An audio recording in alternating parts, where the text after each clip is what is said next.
ಹುದ್ದೆಗಳಿಗೆ ನೇಮಕಾತಿ ವಿಚಾರವಾಗಿ ಸಾಕಷ್ಟು ಅಭ್ಯರ್ಥಿಗಳು ಪ್ರತಿಭಟನೆಯನ್ನು ಮಾಡಿದ್ರು, ದಿನಾಂಕವನ್ನು ಮುಂದೂಡಿ ಅಂತ. ಅದಾಗಿ ಕೂಡ ಇವತ್ತು ಎಕ್ಸಾಮ್ ನಡೀತಾ ಇದೆ. ನಿಮ್ಮ ಮಗಳು ಯಾವ ತರ ಪ್ರಿಪರೇಷನ್ ಆಗಿತ್ತು, ಏನ್ ಕತೆ?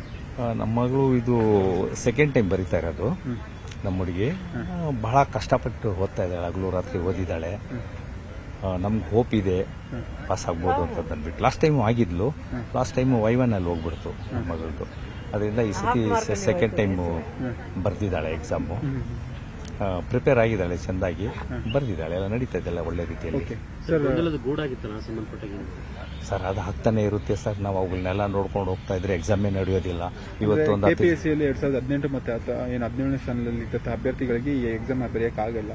ಈಗ ಸಾಕಷ್ಟು ಅಭ್ಯರ್ಥಿಗಳು ದೂರದ ಊರಿನಿಂದ ಬರಬೇಕು, 300-400 ಕಿಲೋಮೀಟರ್ ಸೆಂಟರ್ ಹಾಕಿದ್ರು. ಇದು ಯಾವ ತರ ಆಸ್ಪಿರೆಂಟ್ಸ್ಗೆ ತೊಂದರೆ ಆಗುತ್ತೆ? ಅದು ಸ್ವಲ್ಪ ತೊಂದರೆ ಆಗೇ ಆಗುತ್ತೆ. ನಾವು ಯಾವಾಗ ಮುಂದೂಡಿದ್ರು ಸ್ವಲ್ಪ ತೊಂದರೆ ಆಗೇ ಆಗುತ್ತೆ. ಅದರಿಂದ ಬಹಳ ಜನರಿಗೆ ಅನಾನುಕೂಲ ಕೂಡ ಆಗುತ್ತೆ. ಎಲ್ಲ ಚಾನ್ಸಸ್ ಇದಾವೆ. ಅದರಿಂದ ನಡೀತಾ ಇರಬೇಕಷ್ಟೇ. ಅವೆಲ್ಲ ನಾವು ಇನ್ನು ನೆಕ್ಸ್ಟ್ ಮುಂದಕ್ಕೆ ಅವಾಗ ಅವ್ರು ಹೇಳೋದ್ರ ಪ್ರಕಾರ ಇನ್ನೊಂದು 10 ತಿಂಗಳು, ಒಂದು 15 ದಿವಸ ಮುಂದೂಡಿದ್ರೆ ಬೇರೆಯವ್ರಿಗೆ ತೊಂದರೆ ಆಗುತ್ತೆ. ಮತ್ತೆ ಅಲ್ಲಿಂದ ಮುಂದೂಡೋದು, ಮತ್ತೆ ಅಲ್ಲಿಂದ ಬೇರೆಯವ್ರಿಗೆ ತೊಂದರೆ ಆಗುತ್ತೆ ಮುಂದೂಡೋದು. ಇದು ಕಂಟಿನ್ಯೂ ಆಗೋದು ಬೇಡ ಅಂತಂದ್ರೆ. ನಿಮ್ಮ ಹೆಸರು? ಗಂಗಾಧರ್ ಅಂತ, ಯೋಗ ಗುರು ನಾನು. This is my third attempt. I have given first time interview and this is my third attempt and paper ತುಂಬಾ ಕಷ್ಟನೇ ಇತ್ತು. ಹೇಗೆ ಎಲ್ಲಿಂದ ಪಿಕ್ ಮಾಡಿದ್ದಾರೆ ಅಂತ ಗೊತ್ತಿಲ್ಲ, ತುಂಬಾ ಕಷ್ಟ ಇತ್ತು. ಓಕೆ, ಸಾಕಷ್ಟು KS ಆಸ್ಪಿರೆಂಟ್ಸ್ ಈ ಒಂದು ಎಕ್ಸಾಮ್ ವಿಚಾರವಾಗಿ ಪ್ರೊಟೆಸ್ಟ್ ಅನ್ನು ಮಾಡಿದ್ರು, ದಿನಾಂಕವನ್ನು ಮುಂದೂಡಿ ಅಂತ ಹೇಳ್ಬಿಟ್ಟು ಆಗ್ರಹ ಕೂಡ ಆಗಿತ್ತು. ಈ ವಿಚಾರವಾಗಿ like it is good that it is conducted on time because first ಎಷ್ಟು ಪೋಸ್ಟ್ಪೋನ್ ಮಾಡ್ಕೊಂತಾನೆ ಬರ್ತಾ ಇದ್ದಾರೆ. ಇನ್ನ ಎಷ್ಟು ವರ್ಷ ಇನ್ನ ತಳ್ಕೊಂಡು ಹೋಗ್ತಾರೆ ಅಂತ ಗೊತ್ತಿಲ್ಲ. ಈ ಪೂರ್ತಿ ಪ್ರೋಸೆಸ್ ಮುಗಿಯೋಷ್ಟರಲ್ಲಿ ಆಲ್ಮೋಸ್ಟ್ 2 to 3 years ಆಗೇ ಆಗುತ್ತೆ minimum. So it's better that they conducted as early as possible. ಏನಾದ್ರು ಬೇರೆ ಆಸ್ಪಿರೆಂಟ್ಸ್ ಗೆ ನಿಮ್ಗೆ ಗೊತ್ತಿದ್ದಂಗೆ ಎಕ್ಸಾಮ್ ಸೆಂಟರ್ ಪ್ರಾಬ್ಲಮ್ ಆಯ್ತಾ? ದೂರದಿಂದ ಎಕ್ಸಾಮ್ ಸೆಂಟರ್ ಬರಕ್ಕೆ ಲೇಟ್ ಆಗೋದು, ಈ ತರ ಏನಾದ್ರು ರಿಪೋರ್ಟ್ ಆಗಿದೆ? ಎಸ್ ಲೈಕ್ ನನ್ನ ಫ್ರೆಂಡ್ಸ್ ಇದ್ದಾರೆ ತುಂಬಾ ಜನ, ಲೈಕ್ ಎಸ್ಪೆಷಲಿ ಬಾಯ್ಸ್, ಅವರಿಗೆ ತುಂಬಾ ಹೊರಗಡೆ ಹಾಕಿದ್ದಾರೆ. ಚಿಕ್ಕಬಳ್ಳಾಪುರ, ದೊಡ್ಡಬಳ್ಳಾಪುರ ಅಂತೆಲ್ಲ ಆ ಕಡೆ ಹಾಕಿದ್ದಾರೆ. ಎಷ್ಟು ಕಷ್ಟ ಆಗುತ್ತೆ ಬೆಳಿಗ್ಗೆ ಎದ್ದು ಹೋಗಿ ಲೈಕ್ ಎಕ್ಸಾಮ್ ಬರ್ದು ತಿರ್ಗಾ ವಾಪಸ್ ಬರಕ್ಕೆ. Like it is very hectic ಅಲ್ವಾ? ಓಕೆ ಮ್ಯಾಮ್, ಎಕ್ಸಾಮ್ ಅಲ್ಲಿ ನೀವೇನಾ I don't know. It depends on paper 2 also. So just paper 1 has been done. So let's see how. We'll hope for the best. Thank you. Thank you.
ಕಷ್ಟಪಟ್ಟು ಏನೋ ಬರೀತಾರೆ, ಬರ್ದಿದ್ದು ತಗಂಗೆ ಅದಕ್ಕೆ ಫಲ ಕೊಡಬೇಕಲ್ಲ.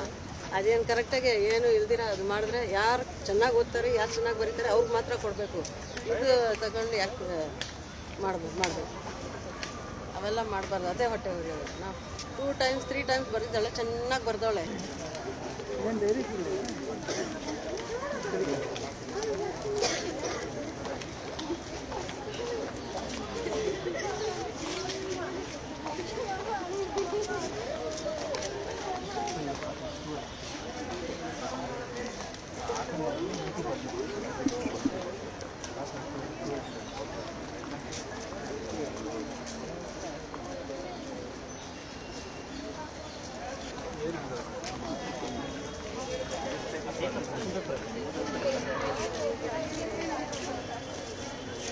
ಹೌದಾ?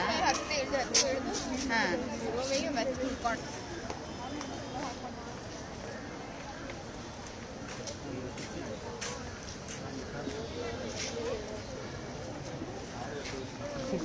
ಕನ್ನಡಿಗರ ಮೆಚ್ಚಿನ ನಿಮ್ಮ ನ್ಯೂಸ್ 18 ಕನ್ನಡ ಈಗ ವಾಟ್ಸ್ಆಪ್ನಲ್ಲಿಯೂ ಲಭ್ಯ. ಕರ್ನಾಟಕ ಮತ್ತು ದೇಶ ವಿದೇಶದ 360 ಡಿಗ್ರಿ ಸುದ್ದಿ ವಿವರವನ್ನ ನೀವು ನಿಮ್ಮ ಕೈ ಬೆರಳುಗಳಲ್ಲಿಯೇ ಪಡೆಯೋದಿಕ್ಕೆ ಈ QR ಕೋಡ್ ಅನ್ನು ಸ್ಕ್ಯಾನ್ ಮಾಡಿ. ನಮ್ಮ ಚಾನೆಲ್ ಅನ್ನು ಫಾಲೋ ಮಾಡಿ, ನೋಟಿಫಿಕೇಶನ್ ಆನ್ ಮಾಡಿ.